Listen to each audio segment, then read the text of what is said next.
ગુજરાતી સંસ્કૃતિમાં અષાઢ મહિનાની અમાવસના દિવસે દિવાસો હરિયાળી અમાવસનો તહેવાર ખૂબ જ શ્રદ્ધા અને ઉત્સાહથી ઉજવવામાં આવે છે. સૌ પ્રથમ તો દિવાસો શબ્દની સંધિ શોધી પાડીએ તો દી પ્લસ વાસો એમ થાય છે. દિવાસો એટલે સૌ પર્વનો વાસો. આ દિવાસાથી આવનારા તમામ નાના મોટા તહેવારોની હારમાળા શરૂ થાય છે. દિવાસાથી શરૂ કરીને દેવ દિવાળી સુધીના લગભગ 100 દિવસ સુધી તહેવારો, વ્રત અને ઉત્સવોનો વાસ રહે છે.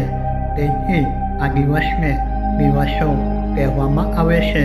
દિવાસો શા માટે અને કેવી રીતે ઉજવવામાં આવે છે? નંબર 1, તહેવારોની મોસમનો પ્રારંભ અષાઢી અમાસના દિવસથી શરૂ પવિત્ર શ્રાવણ માસની શરૂઆતમાં થાય છે. શ્રાવણ મહિનામાં રક્ષાબંધન, જન્માષ્ટમી, ત્યારબાદ ગણેશ ઉત્સવ, નવરાત્રિ અને દિવાળી જેવા મોટા ઉત્સવો આવે છે. દિવાસો એ આ તમામ તહેવારોનું સ્વાગત કરતું પર્વ છે. નંબર 2, ધાર્મિક મહત્વ અને વ્રત.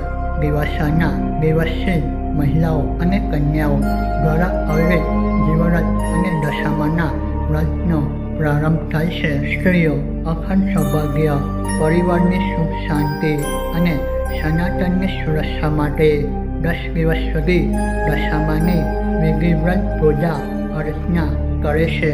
નંબર 3, પ્રકૃતિ અને આદિવાસી સંસ્કૃતિનું મહત્વ. દિવાસાને હરિયાળી અમાવસ પણ કહેવામાં આવે છે, જે પ્રકૃતિ પ્રત્યે આભાર વ્યક્ત કરવાનો દિવસ છે. દક્ષિણ ગુજરાતના આદિવાસી અને હળપતિ સમાજ માટે દિવાસો દિવાળી જેટલો જ મોટો ઉત્સવ છે. આ દિવસે તેઓ ડીંગલા બાપાની સ્થાપના કરીને તેમજ નારિયેળની પરંપરાગત રીતે રમતો રમી સંગઠન અને ઉત્સાહ સાથે આ તહેવાર ઉજવે છે. નંબર 4, વાનગીઓ અને ખાનપીણી. દિવાસાના દિવસે ઘરોમાં ખીર, દૂધપાક કે માલપુડા બનાવીને મોં મીઠું કરવાની અને તહેવારોની શુભ શરૂઆત કરવાની પરંપરા છે. તો આપણે ટૂંકમાં કહીએ તો દિવાસો એ માત્ર એક અમાવસ નથી, પરંતુ આપણા જીવનમાં ભક્તિ, આનંદ, પ્રકૃતિ, પ્રેમ અને ઉત્સાહના નવા પ્રકાશનો સંચાર કરતું આ પર્વ છે.